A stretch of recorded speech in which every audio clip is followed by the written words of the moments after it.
السلام علیکم یا سیدی یا رسول اللہ وعلی آلک و صحابک یا سیدی یا حبیب اللہ۔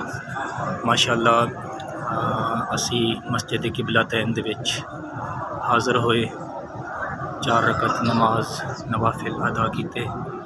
تو حضور علیہ السلام دے غلاموں، اس کا بڑا نورانی اور خوبصورت منظر ملاحظہ کرو، اندر دے وچوں کتنی ہی رونق ہے۔ مسجد قبلتین اے او مقدس مسجد ہے جس دے وچ اللہ تعالیٰ نے اپنے محبوب علیہ السلام نے حکم فرمایا۔ قرآن پاک دی آیت ہے، قد نرا تقلب وجہک فی السماء فلنولینک قبلۃ ترضاھا فولی وجہک شطر المسجد الحرام۔ تو محبوب تسی جس قبلے نو پسند کردے ہو مسجد حرام نو یعنی خانہ کعبہ نو، اس دی طرف تسی رخ پھیر لو۔ تو 2 رکعتاں ہو چکیاں سن ظہر یا عصر دی نماز دیاں، تو حکم آیا حضور علیہ السلام نے پھر 2 رکعتاں دوسری طرف آپ نے یعنی خانہ کعبہ دی طرف منہ کر کے نماز ادا فرمائی۔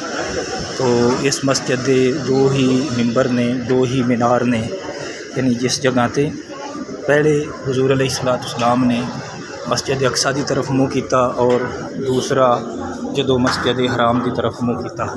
تو ماشاءاللہ بڑا بابرکت اور روحانی منظر ہے۔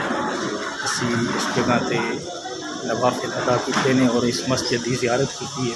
وہاں اللہ تعالیٰ اپنے حبیب کا صدقہ قبول فرمائے، آمین۔ سارے دوسرے باقی ساتھی بھی جڑے نے انشاءاللہ حاضر ہو رہے ہیں، اللہ تعالیٰ اپنے حبیب کا صدقہ سب دی حاضری نو قبول فرمائے، آمین بجاہ نبی جلال۔ ماشاءاللہ کتنا ہی بابرکت اور نورانی ماحول ہے۔ پھر ذرا غور کریے، میں اس دے تانوں بارو مینار بھی دکھانا۔ ماشاءاللہ 2 اس دے مینار نے اس مسجد دے باہر کا ذرا منظر دیکھو، کتنا ہی خوبصورت ایک مینار ماشاءاللہ ہے۔ دوسرا دوسری طرف مسجد قبلتین دا میں